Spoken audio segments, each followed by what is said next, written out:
કરીએ ખેડા જિલ્લાની, જ્યાં શેઢી નદીમાં ઘોડાપૂરની સ્થિતિ જોવા મળી રહી છે। શેઢી નદીના પાણી રોડ પર ફરી વળ્યા। ડાકોરથી આણંદ, નડિયાદ અને વડોદરાને જોડતો રસ્તો હાલ તો બંધ થઈ ચૂક્યો છે અને શેઢી નદીના પાણી ફરી વળતા રસ્તાને બંધ કરવામાં આવ્યો છે। મુખ્ય માર્ગ ઉપર જ કમર સુધીના પાણી ભરાઈ ચૂક્યા છે અને તેના કારણે અનેક મુશ્કેલી પણ પડી રહી છે। વધુ વિગતો મેળવીએ સંવાદદાતા જલ્પેશ પટેલ અત્યારે આપણી સાથે જોડાઈ ચૂક્યા છે। જલ્પેશ, હાલની શું સ્થિતિ? ગીતા, હાલની સ્થિતિની જો વાત કરીએ તો જે રીતના વરસાદ વરસ્યો, વરસાદે તો વિરામ લીધો છે, પરંતુ જે શેઢી નદી છે તે શેઢી નદી બે કાંઠે વહી રહી હતી અને હવે તે ઓવરફ્લો થઈ છે।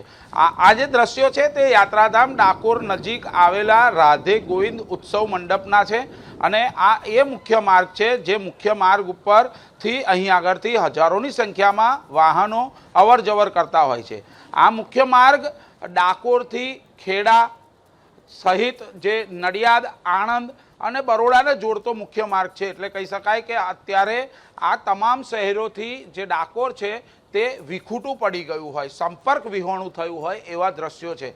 જે રીતના પોલીસ પ્રશાસન કામ કરી રહી છે, કારણ કે આટલા વરસાદમાં માત્ર ને માત્ર પોલીસ જ દેખાઈ રહી છે, તંત્રનું કોઈ પણ દેખાઈ નથી રહ્યું। પોલીસે અવર જવર માટે આ રસ્તો બંધ કરી દીધો છે અને તો પણ લોકો જીવના જોખમે અહીં આગળથી પસાર થતા હોય છે। સામે આવતું જે લોકો છે, જે ટોળા છે, કેમેરામેન રાજ ભાવસાર બતાવે છે કે જે બાઇક છે તે ચલાવી દોરીને લઈને આવે છે, પરંતુ જે પાણીનો વહેણ છે તે વહેણ ક્યાંક ને ક્યાંક જીવનું જોખમ ઊભું કરી શકે તેવું ચોક્કસપણે લાગી રહ્યું છે। અન્ય એક બાઇક ચાલક અહીંથી પસાર થઈ રહ્યા છે, એ પણ દ્રશ્યોમાં દેખાઈ રહ્યા છે।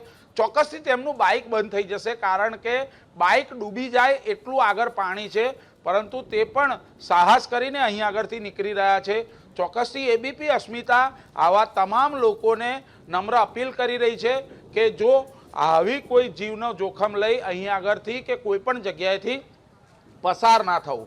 મહત્વની વાત કરવામાં આવે, શેઢી નદી ઓવરફ્લો થતાની સાથે જ મુખ્ય માર્ગ છે તે પાણીમાં ગરકાવ થયો છે, એટલે જે યાત્રાધામ ડાકોર છે તે સંપર્ક વિહોણું બન્યું છે। સાથે સાથે મહીસાગરમાં પાણી છે તે પાણી જોડાતું હોય છે, પરંતુ મહીસાગર પણ બે કાંઠે છે, એટલે ક્યાંક ને ક્યાંક આ પાણી જે છે તે પાણી રોડ ઉપર ફરી વળ્યા છે અને થોડીક જ વારમાં જે ડાકોરની સ્થિતિ છે અત્યારે ગંભીર દેખાઈ રહી હતી, અતિ ગંભીર થાય તો નવાય નહીં। ગીતા જી, આભાર આપનો જલ્પેશ આ સમગ્ર માહિતી બદલ। તો જીવના જોખમે લોકો હાલ તો આ રસ્તો પસાર કરવા માટે મજબૂર બન્યા છે, કમર સુધીના પાણી ભરાયા છે અને લોકોની મુશ્કેલી વધી છે।